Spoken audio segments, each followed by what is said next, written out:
Sword Art Online has been a strange part of my life for nearly 2 years now. We've talked at great length about the tales of Kazuto Kirigaya and his ever-expanding harem, the merit of the in-universe video games, and how poor the writing and direction on the series are. It feels weird to say that this will be over for a while, but given the content of these arcs and how they relate to every other anime I reviewed last year, I think I've chosen a pretty good time to stop. Today we'll be talking about the rest of Sword Art Online 2, the Calibur and Mother's Rosario arcs respectively. With Death Gun out of the way, we've got more adventures in the magical land of Alfheim Online. Will Stone Cold Kirito gain another waifu? Will Tomohiko Ito stop sleepwalking his way through his directorial duties? And will Reki Kawahara finally stage decent video game mechanics? Let's find out. SAO II's Calibur arc begins on episode 15, and because the legitimate threat of death in almost every single game these idiots have played isn't enough to deter them from touching a VR headset ever again, we're back in Alfheim Online. Kirito has noticed that a sword he's been trying to get has been found by other players, and he and Sugu gather a party to do the quest to get the sword. The setup for this is beyond terrible. SAO is notorious for not knowing how to do exposition, going as far as having characters tell their life story to themselves, seeing as how they don't play the role of narrator and could only possibly be communicating this information to themselves. Kirito tells us, or himself, how they found out where the Holy Excalibur sword was. Like I said, SAO doesn't have a narrator. Kirito already knows this information because he lived it. So who is he talking to when he's saying all of this in his head? Who knows? Also worth noting is that this series has had this problem before, where instead of showing us these events happen, they'll just have Kirito communicate it to the audience in the form of talking to himself. I think it's particularly bad here because this is one of the most vapid arcs ever. 3 episodes of monotonous bullshit where practically nothing happened. They really couldn't have shown us this to fill time. You'll wish they had when you see the nonsense they fill this arc with. Asuna is introduced in this arc not only in a bath scene, but of course, her first remark is how she'd like to see Kirito before she has to leave. She then answers the phone as quickly as she can when she realizes it's him. I've said this before, but all the women's dialogue in this anime revolves around Kirito. How are they supposed to have characters and develop when everything they say is about someone else? This scene only hurts Asuna's character because the conversation she has with Kirito is pointless and could have appropriately been told to the audience in one line. And the scene is just blatant fan service. In-game, we find Kirito, Silica, Shinon, and Klein having a conversation about the game. They talk about certain weapons and their powers, but this is one of the greatest examples of empty horseshit dialogue I've ever seen. It's all generic talk about video game weapons with buzzwords like range thrown in there to make you believe that this is an authentic video game experience. It's blatantly obvious that these characters have no idea what they're talking about, and this is only being done to fill time, as their conversation reads more generic by the second. Other great buzzwords include flame-based and black magic. They stretch this scene beyond all comprehension by even having Yui explain the different types of magic that the new sword skills are tied to. Somewhere in the middle of this, there's also a montage of the characters posing with their weapons. This was painful to watch, and even worse is that this is followed by a scene of the characters walking down stairs. Once again to fill time, because just like with the information told to us about the magic and the conversation had in the stair scene, it's all useless and relates to nearly fuck all about the rest of the arc. Now, I really thought that I wouldn't have a let's talk about how bad a video game these people are playing segment here, because it's legitimately just Alfheim Online, which we already covered. But SAO defies all expectations and manages to become an even more fucked up game than it was in the original Alfheim.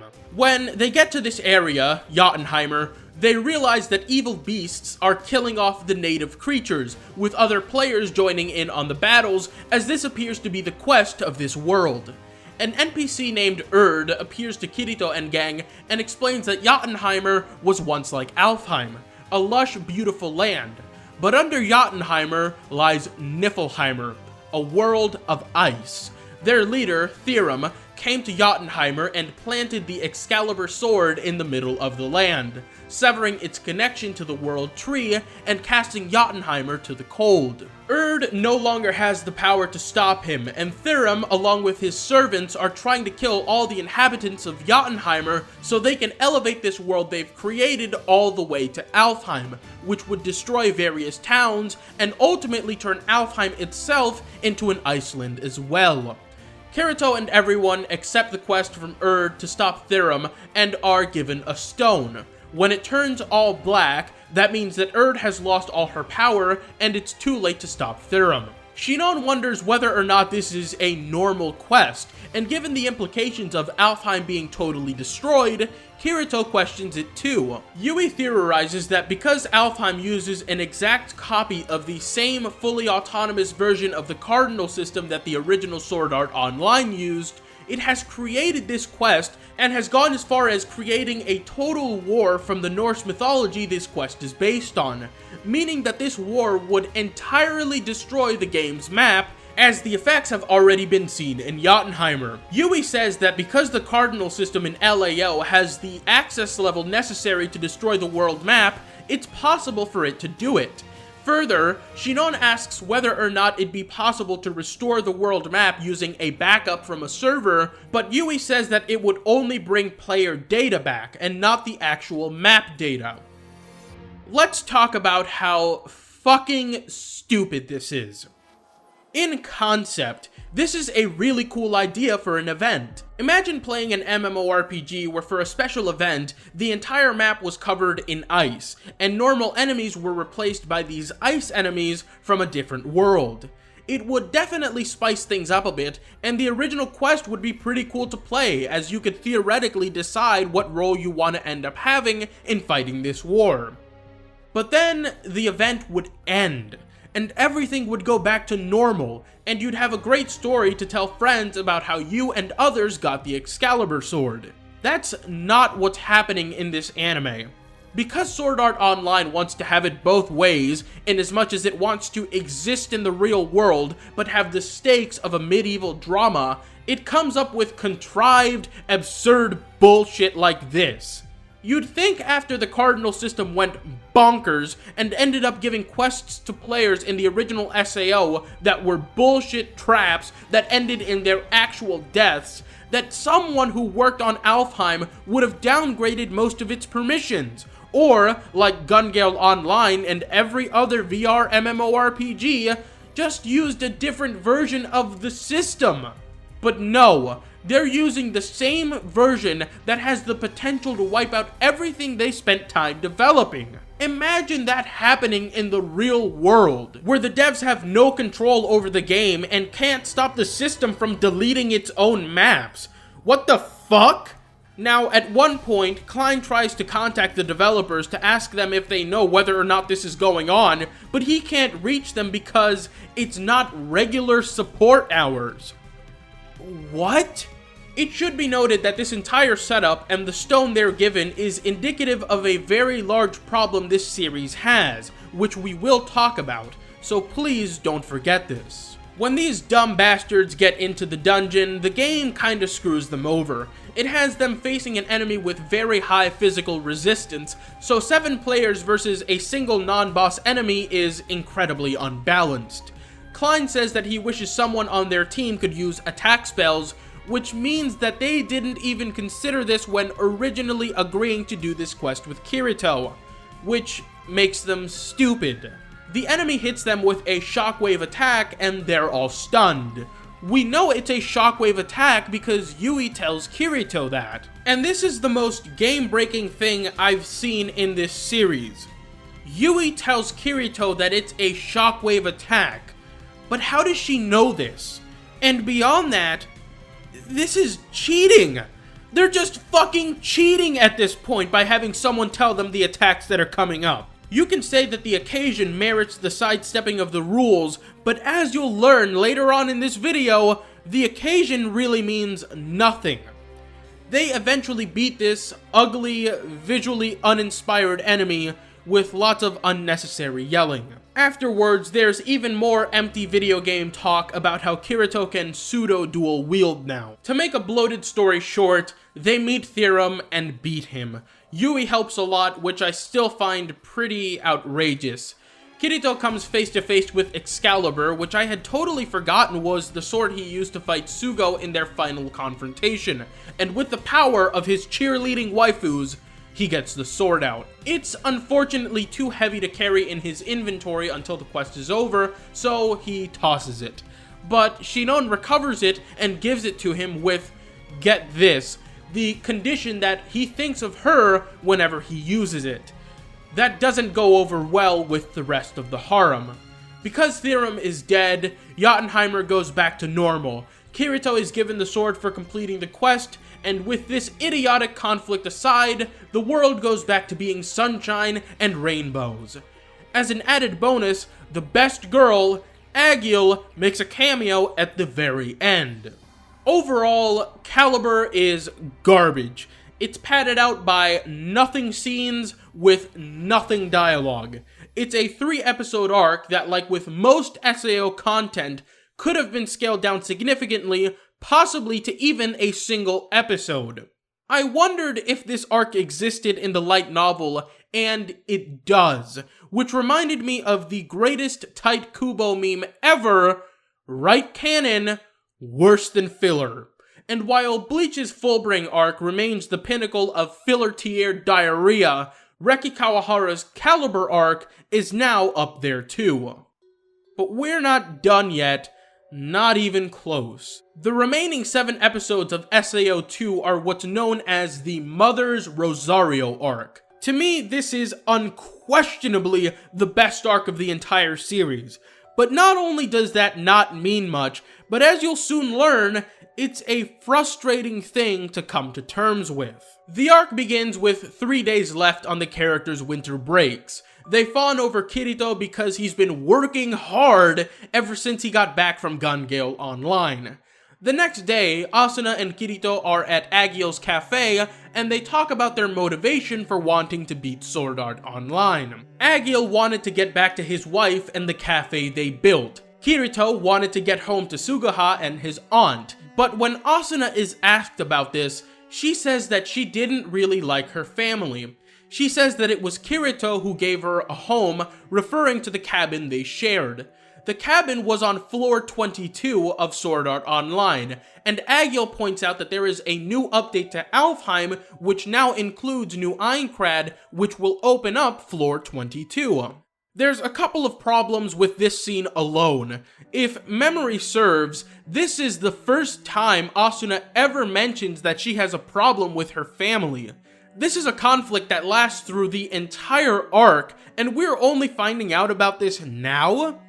Maybe she mentioned it in the light novel previously, but considering that she's barely in Gun Gale Online, and she does nothing in the Alfheim arc, the only time she could have brought this up was in the Sword Art Online arc, and I don't remember her doing so. You can't bring a problem to its boiling point in the middle of an arc when the conflict has only begun 2 or 3 episodes prior.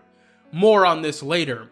Another issue is how these characters are still playing the fucking game that imprisoned 10,000 people while knowing that the system the game used is still in place. I've called these characters idiots before, but they clearly have no care for their own well-being at this point, and the anime isn't even trying to hide it.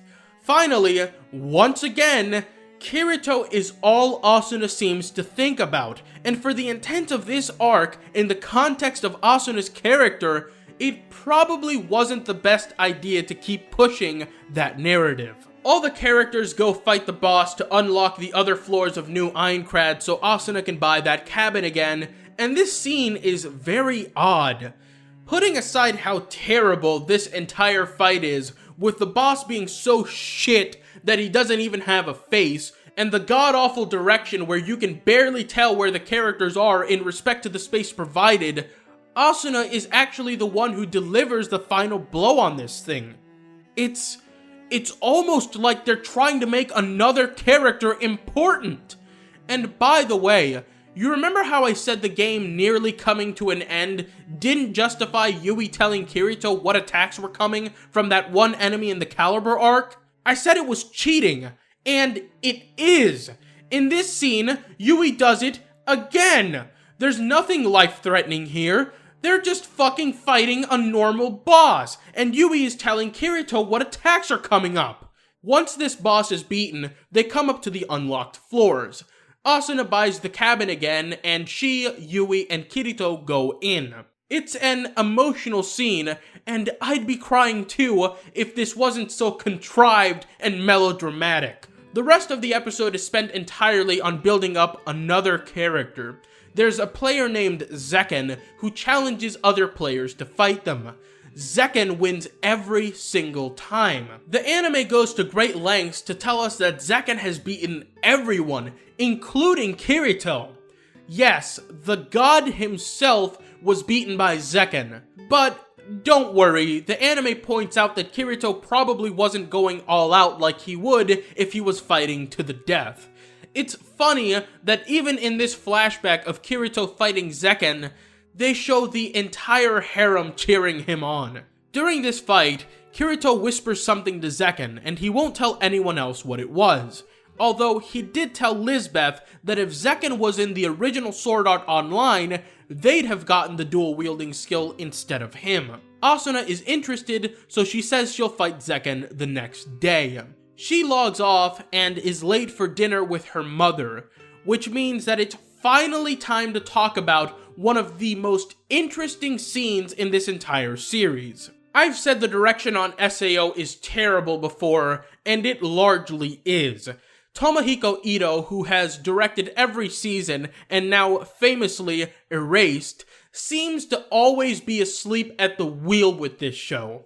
I don't know if he just doesn't care because it's a generic big budget project or what, but he clearly puts more effort into the shows he may consider passion projects than Sword Art Online. For this scene, it seems like he woke the fuck up, because contrasting this scene just visually with its light novel counterpart shows a far more somber atmosphere than what was drawn. The lighting is far dimmer, and both characters, Asuna and her mother Kyoko, are displayed more face-to-face with each other than diagonally distanced as the light novel describes. I don't think this is good direction by any stretch, but there seems to be genuine effort here to convey the messages the characters are saying. It's too bad the messages are bullshit. Asuna's mother chastises her for her continued use of the Amusphere. She wonders why, after 2 years of being trapped in a death game, the device doesn't disgust Asuna. She says that because Asuna was in SAO, she's also 2 years behind other students, and she, despite getting good grades, needs to catch up. With Kyoko's initial lines, you'd think that she's the voice of reason, but likely because the writing doesn't want her to be any voice of logic, or it's just incompetent, all of Asuna's counterpoints aren't that bad. The school that all the SAO kids go to is apparently not very good, but we're never shown that, just told. There's nothing in the show that ever implies it's a bad place to learn. In fact, the opposite is implied later on in this arc. If the message here was to tell Asuna that she needs to start thinking about her future and stop worrying about this dumb game, then they went about it poorly. No, Asuna doesn't have all the answers about her future, but I'm not sure what 18-year-old does, and she's doing the best she can given the circumstances, as we're even shown her encouraging others to finish their homework. The implication that Alfheim Online is robbing Asuna of a future simply isn't exemplified in the series. Kyoko is clearly just jaded against these games and people of lower class, and instead of making a legitimate point that it's not a bright idea to continue playing VR MMOs where people have died, it's a rather genericized conversation about school with the undertones of what it means to be a teenager in Japanese society. Nevertheless, it's an interesting scene because you never see any real-world implications or themes being brought up in this anime. Most of the scene is also silent too, with only dialogue pushing the conversation and little background music. It also ends with a sick burn from Asuna. 母さん。何？母さんは亡くなったおじいちゃんとおばあちゃんのことを恥じているのね。由緒ある名家に生まれなかったことが不満なんでしょ。アスナ、ちょっとここに来なさい。アスナ。The next day, before Asuna fights Zekken, she talks to Kirito. Kirito reveals that when he fought Zekken, he asked them if they were totally living inside the game. He says that Zekken is a child of the full dive environment. Now, how does Kirito know this just from fighting them? I think that Kirito has actually transcended his humanity and become omniscient at this point, because this is bullshit. When Asuna arrives to fight Zekken, we learn that Zekken is actually a girl. Why there was a twist at all is beyond me, as there would have been little to no consequence if the series had just told us this. But this is Sword Art Online, where twists that should be kept secret aren't, and are blatantly exposed in the opening, and twists that shouldn't exist do. Zekken's real name is Yuki, and she accepts a duel with Asuna. Yuki overpowers her, but decides not to beat her because she's found what she's been looking for. She takes her into the sky and asks for her help. As it turns out, Yuki is the leader of a guild called Sleeping Knights, and they're looking to wipe out a boss with just the people in this guild. Floor bosses are usually dealt with 7 parties of 7 people, or 49 people, so it's an incredibly odd and challenging request, but Asuna accepts. Sleeping Knights is doing this because by the time spring rolls around, it's currently winter in universe real time, they'll all be busy with their own lives, so they want to beat this boss and have their names be engraved on the Swordsman Memorial in the town of Beginning in Aincrad to make a memory that they'll never forget. Asuna was chosen because she was near Yuki's level in strength. Now, I'm not going to drag this out. I shat all over SAO twists a minute ago, and this is another one. The real reason the Sleeping Knights want their names engraved on the memorial isn't because they'll all be busy next spring. Every member of Sleeping Knights is sick, with at least 2 or 3 given terminal diagnosis, Yuki being one of them. They'll likely be dead by spring, and want to leave their mark on the game. This is another one of the interesting but bad cases in this arc, like the scene with Asuna and her mother. It's interesting in as much as I could totally see sick children and teens loving a game like Alfheim Online. In universe, it has massive appeal already, and a full neural takeover and transportation to a world where you're not ill must sound like paradise. However, this concept already breaks in-game logic, and the poor writing certainly doesn't help.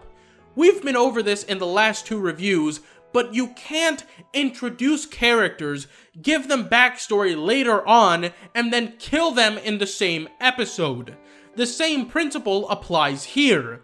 You can't introduce characters that are just going to die and expect people to get invested simply based on the relatable and sympathetic nature of death.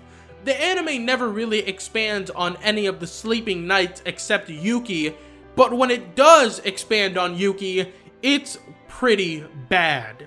Yuki is terminal. She has a drug-resistant strain of AIDS.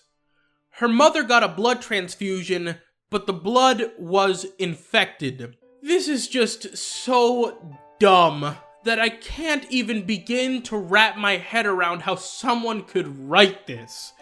Blood screening has been a thing since forever, and the chances that blood being given to a woman who'd just given birth wouldn't be screened, I imagine, has to be near 0. It's not like this has never happened before. people have been infected with diseases like this because of blood transfusions, but the likelihood of this occurring has to be so low that only a person with little knowledge on the topic could think that this is a believable plot point. Yuki could have had cancer, she could have had leukemia. In fact, one of the girls in Sleeping Nights does have leukemia, but no, Yuki had to have AIDS. Oh, and of course, all of Yuki's family has already died because they also contracted the disease. Yuki is in what's called a Medicaboid, a full dive system that allows Yuki to dive into VR 24/7. She has been in the machine for 3 years, proving right Kirito's statement about her being a child of the full dive environment. Again, how he knew this is never explained. Also, something worth mentioning is that Alfheim is a game where real skill translates to online skill. A very terrible mechanic that would give some players inherent advantages or disadvantages. You'd think that a bedridden teenager who had this disease since she was a child would be disadvantaged in this game, but no. Yuki is flat out called the best player in the game. Kirito even loses to her twice, and what's more, her sister was said to be even stronger than her, and she was also sick. I guess that's that logic out the window. Once Asuna finds out about this, she makes it her mission to show Yuki the world she hasn't seen in years. She brings her to school, which of course doesn't look bad as implied previously, and to other places. Yuki's condition worsens, and she does die, which even a series like SAO couldn't avoid. I've skipped a few problems here and there, but they're largely inconsequential in comparison to the overall problem with this arc and the series. I mentioned before the setup for the Calibur arc, and how they were on a timer to make sure that they saved Alfheim in time. And now with the actual death of a character, it's become quite apparent, more than ever, that Sword Art Online has no idea how to create stakes. Think back to Gun Gale Online, where the stakes were that people were being killed and Kirito might die. Think back to Alfheim, where Asuna was practically being molested by Sugo, and of course, think back to the original Sword Art Online, where everyone was trapped in a game, and you die in real life if you died in the game. With Calibur, the entire game may be destroyed, and with Mother's Rosario, a literal death. If it's not death with SAO, it's rape. And if the villains aren't rapists, they're empty shells of people with no motivation except to kill. Because SAO is such an incompetent series, it's constantly stuck in two states. Either it wants to pretend it doesn't exist in the real world and is a fantasy anime, or it wants to use real-world consequences to create tension within the game. You can't have it both ways, and it's this discord between these two themes that creates many of the problems we see in the show. This arc doesn't have a maniac who is out to kill people, or a lunatic out to take advantage of the girls. It's no surprise that Mother's Rosario having the least amount of that horseshit, and even a subdued Kirito influence, would yield this result. It's just a story about Asuna and a friend. But again, because SAO is so incompetent, it can't even do that correctly. While it does achieve its goal of creating a friendship between Asuna and Yuki, it's at the cost of most logic. The ass-pulled nature of Asuna's conflict with her mother, and the ridiculous circumstances by which we arrive at Yuki's conflict, do well to remind us that SAO is a contrived series, even without its gaming aspects. And while this is the best arc of the entire series, it's still awful. That's why the Calibur arc and the Mother's Rosario arc of Sword Art Online 2 get the final rating of Rest in piss. Yeah, whatever. Look, I don't know if it's because I've been with this series for so long or what, but I'll be completely honest and say that I really want to like this show. It's got all the ingredients there for a great series, and if you were to describe most of the show's arcs to me, I'd probably be interested at the very least.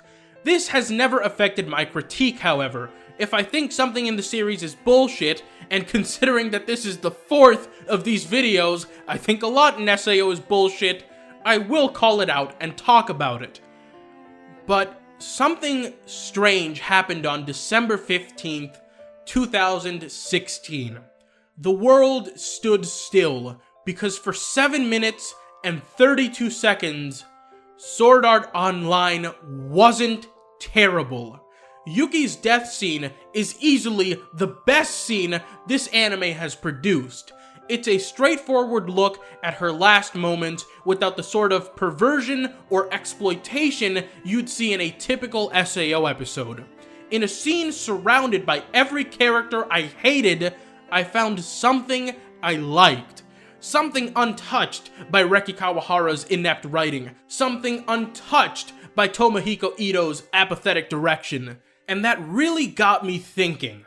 Thinking about the merit of this scene, and thinking about everything I reviewed in 2016, because this scene was better than everything.